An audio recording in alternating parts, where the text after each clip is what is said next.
my friends. My name is Michael James Meddy, and I'm here with my daughter, Cecilia. And this is our weekly video segment called Why Does It Matter? Where we talk about why it's so important that we go to Mass. It's so important because God wants to speak to you, my friends. God wants to speak to you in the community, in the Word, and in the sacraments. So make sure you go to Mass this Sunday.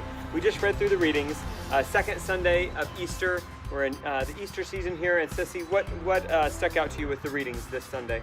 So this Sunday, it's a story where all the disciples went fishing, and they fished all night and caught nothing. Then Jesus said, "Did you catch nothing? Yeah, try putting your net on the right side, the other side." And they caught so many fish, they couldn't pull up the net. And so then the disciple whom Jesus loved said, "It's God." It's Jesus, yeah, it's the Lord. And Peter tucked in his garments and jumped and swam to the shore. Yeah, he was so excited that he saw Jesus. He dropped what he was doing and he just ran for the shore as quick as he could. Okay, I have to ask you a question. Back up a second. Have you ever stayed up all night long? No. Okay, what's the latest that you've ever stayed awake, Cecilia?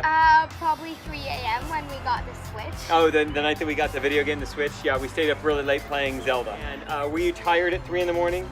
Yes. Now, imagine if you had stayed up all the way until dawn. I've done this a couple times. I've driven through the night. I've stayed up practicing guitar. And I gotta tell you, it's hard. If you've ever stayed awake all night, you know it's hard to stay awake all night. And you're working really hard, and you're trying to, the disciples stayed awake all night. They were fishing through the night trying to catch fish, and they had caught nothing. And I'm sure they were frustrated, and they were tired, and they were empty.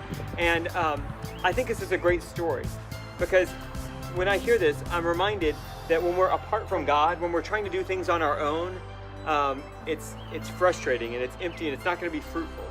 But whenever we listen to what God says, when we listen to what God wants us to do, when we participate with what God is doing in our lives, then we can be absolutely abundantly fruitful. It can, they're blessed with this huge amount of fish. It's not just a few fish. It's so many that the nets are tearing.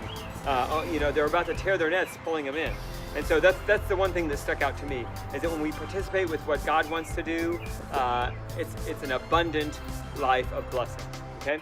And then at the end, there's this other story with Jesus and Peter, right? Mm-hmm. So they go back to the shore, and Jesus said, "Come have dinner." And they got bread and fish, and Jesus asked Simon Peter 3 times, "Simon Peter, son of John, do you love me more than these?"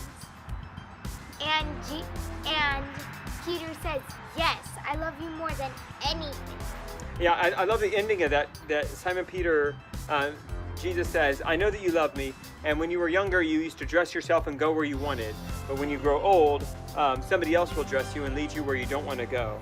And it's clear in this reading that God has a special place for Peter.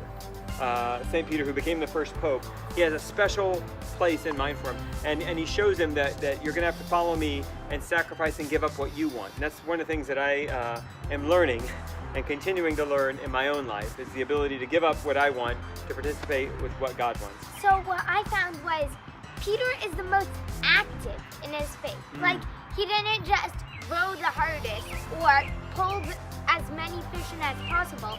He tucked in his garment and swam all the way to the shore, which was, it said, 100 feet. Yeah, he tried to get there as quick as he can, and he said over and over again that he loved Jesus.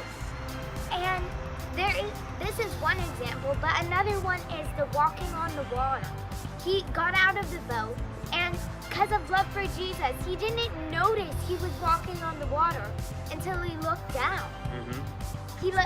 He was on fire for Jesus. He was walking towards him, so much that he walked on the water. Right. So it trains us to be active in our faith. It reminds us to be active and to move toward Jesus, just like Simon Peter did. So make sure you go to Mass this Sunday. Go with God.